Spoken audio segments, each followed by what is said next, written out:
This is the bushman's hut I did many years ago in oils, and I learned from then that my background was too dark. So if you do it in oils, do it similar to the previous lesson and have a pale background. A pale background in cobalt blue looks good, but you'll see some of these brush strokes in oils work just as well in acrylic or oils.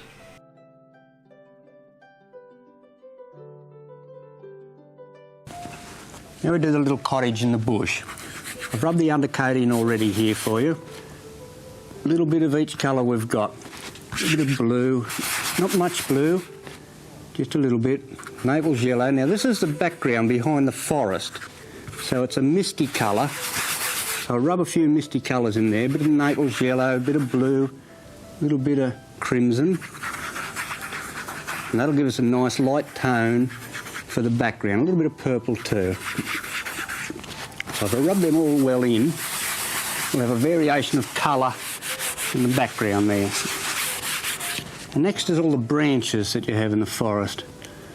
With a little brush, pick up 2 or 3 colours and just throw these branches on, up and down. Now, as we're going to cross a lot of them out, you don't have to go to a lot of trouble to make them look right. So we just throw them on, do the misty branches in the bush effect. And after we put the foliage on, you can come back again with this little brush and touch up the branches and put them where you think they should be exactly. So that'll do for the moment, for the misty branches in the bush look. Sometimes they turn out real well, especially with a bit of Naples yellow on. That'll do now.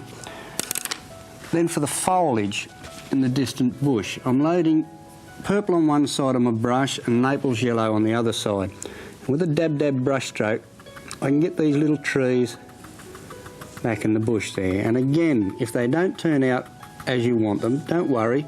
We'll put some chrome green or something over the top.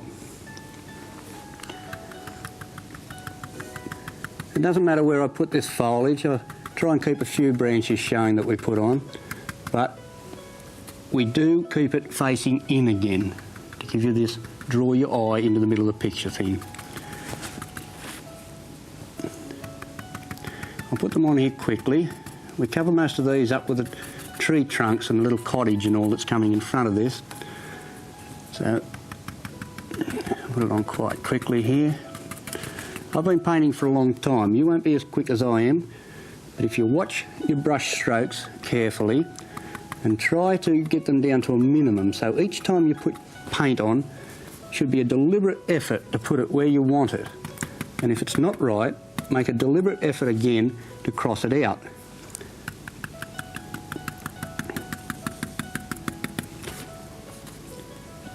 That gives us a background foliage effect.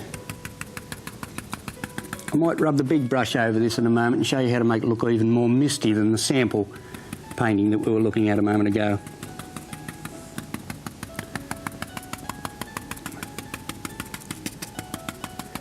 You can get to a lot of trouble with this if you wish, but I'm hurrying up with it. You can put little tiny foliage right back there in the background if you wish. The lighter the tone, the further back the foliage will look.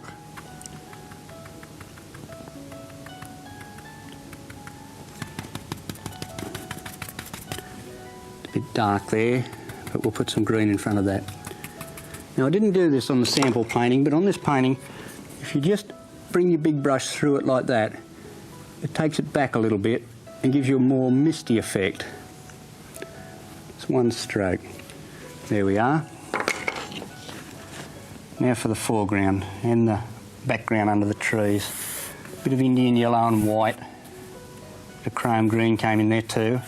It's nice. We'll get a nice bright colour back here. I think we'll put the cottage over here again.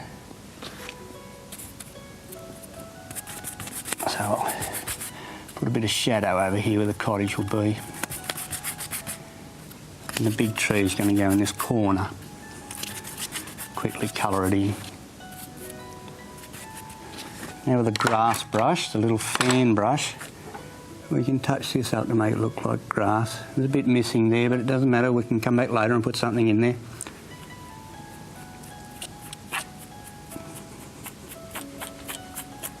That's our grass. Now for the little cottage. take our flat brush, this is a number 8 flat brush, and paint a box. Just a square box sitting there. And we'll put a roof on it. Pick up some white paint and some burnt sienna at the same time. I've got quite a lot on the brush there. I picked up the white first in a big blob, then I'll run it through the burnt sienna. That'll give us the rust on the roof look. And each brush stroke represents a sheet of iron or a couple of sheets of iron. I'll put a little bit more burnt sienna in there to give it a rusty look. A little veranda on the front. Now the windows, it doesn't matter what colour you put in here, just a change of colour gives you the window. And the little veranda floor, just colour it in. There's always a bit missing up here I've got to put in. A little shed out the back maybe. And we'll put that water tank in, just a brush stroke like that. Doesn't look exactly like a water tank, but nothing that is in this painting looks exactly like it is, as long as it represents what it is. With a little round brush, picking up 2 colours again at once, we'll detail the top of the roof. It doesn't matter whether it comes off light or dark, whichever comes off the brush first, it doesn't matter. Down the back, across there. It's better to have a white line maybe than a dark line, usually. Detail it like that. Around the windows. It's just straight brush strokes. If you try to make all these brush strokes perfect, it'll make your house look like a plastic house in a rugged bushland, so try to make it a rugged looking house also. It's hard to decide how neat you should be, and when you get used to having it looking rough but still look quite nice, you'll find it's easier to paint. You won't be tempted to fiddle around to make it look perfect.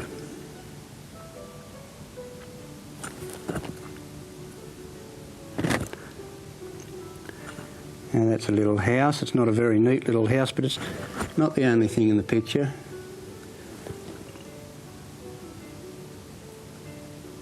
And a tank stand. Houses always look tidier if you put a bit of grass around the front of them, like that. I'll show you how to do a path now. This lends itself to a path here. I'm picking up white and burnt sienna this time. It doesn't matter what colour. And give us this crisscross brush stroke coming away from the house. And as you come away, make it a bigger brush stroke as it comes towards you. And then by touching up the grass around there and crossing out the bits that aren't worth worrying about, you'll end up with just a little bit left that looks like a path. And what makes it look like a path is this crisscross brush stroke getting bigger as it comes towards you.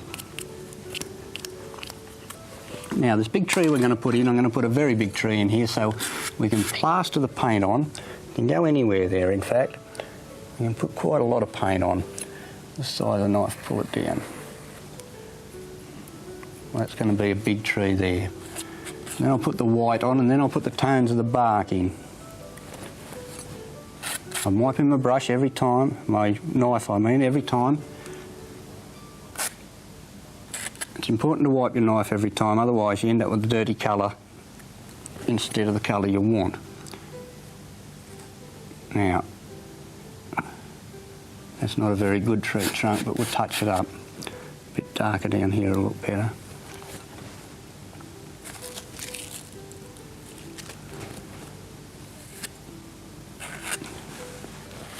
And the other trunk down there.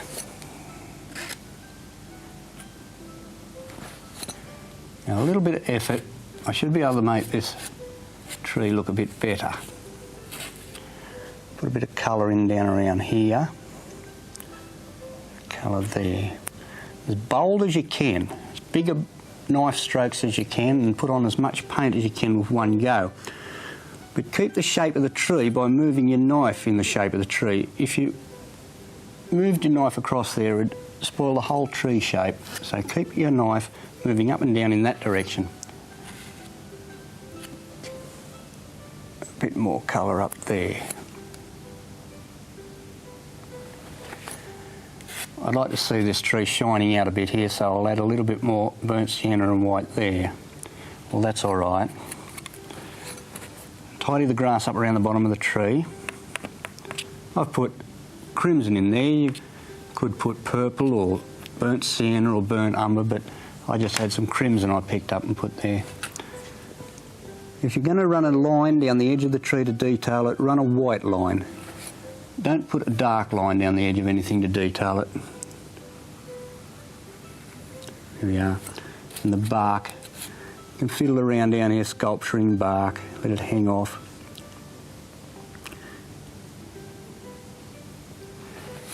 I think I'll put a branch out through the middle too. Maybe here. And with a little brush we can tidy it up. A few more branches here and there.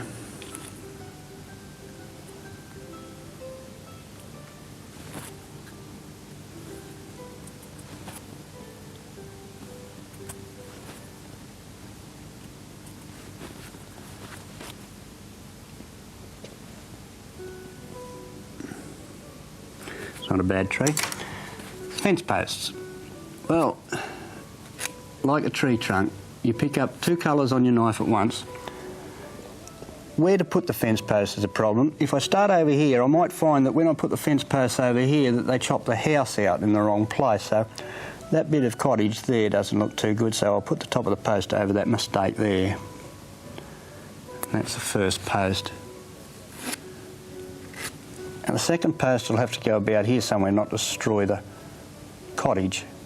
Therefore the post should be about that long. So you can put your posts in and then cross them out to the length they need to be to keep them in perspective. Those posts are usually about 4 foot high and about 9 foot apart, so if they were going away from us, they'd finish about there. And another post back here, one stroke of the knife if you can. I'm just using two colours here, the purple and white, but you can blend in all different colours. Put different colours on your knife for different colour shining on the post. One back there. Now the hole in the fence post, scratch the hole in the fence post. There's usually a 9-inch hole and they're 9 inches from the top, so they'll be about there. That one's crooked, but soon fix that. And a few logs laying down, loading the knife with the white on the right side to give us the sunlight.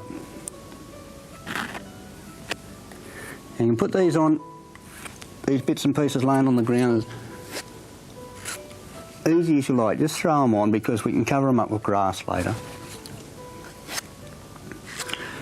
That there should be a gate post, so I'll cross out the holes in it. Put another post here.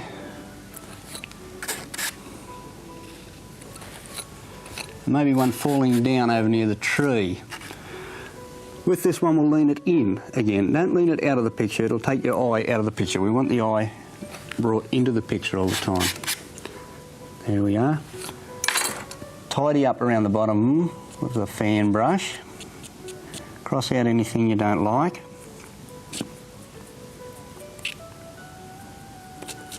I'll put some foliage up here in a moment.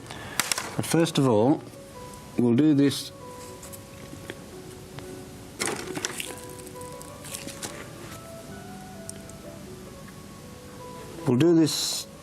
wagon wheel leaning on the post. Just a circle. If you can't draw a circle, don't worry about it. A lot of wagon wheels that are sitting around the bush are not very round anyway anymore. So if you do a circle that doesn't look like a circle, don't worry, it means the wheel's a bit bent. And what makes it look most like a wheel is this dot in the middle. I haven't gone to a lot of trouble with that wheel. I could put more spokes in. It always looks better with a bit of grass growing up through it at the bottom. Now for the foliage on the top of those trees. We'll load the brush with a few colours this time. We'll load the brush with a few colours this time. Purple on one side, chrome green, then Naples yellow on top of the chrome green. And the dab brush stroke again. It's quite hard sometimes to get this brush stroke to stand out above the trees in the background because we haven't got thin paint back there anymore. But if you put plenty of paint on your brush and you make deliberate dabs, it will come off the brush over the top of the thick paint underneath.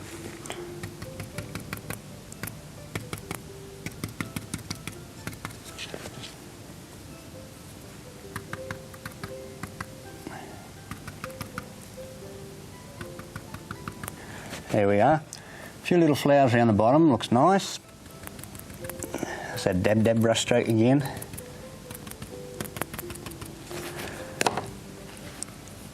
And with a little round brush we can tidy up the branches.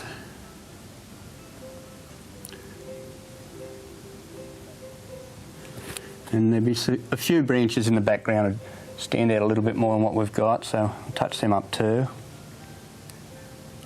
Rolling the brush as I go to get the two colours to come off.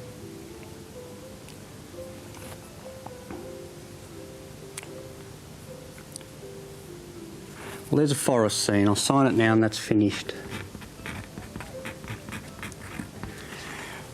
The main part with this picture is to keep your background thin. Keep these tones of the background trees lighter than the tones of the dark trees here to make the dark trees stand out above the background trees. Little cottage, just a box, a few sheets of iron on the roof, little window, door. They're easy to practice. You can practice them all over your practice board. Fence posts are easy. Remember, just scratch the hole in if needed. I didn't give you any wire on there. I'll put some wire on that post to show you how that's done. Just load the knife with a little bit of white paint on it and just scratch the wire on. Sometimes it turns out, sometimes it doesn't. Sometimes when you're walking along and you see a fence, you can see the wire sometimes, and sometimes you don't. So there's no need to go into detailing all your wire.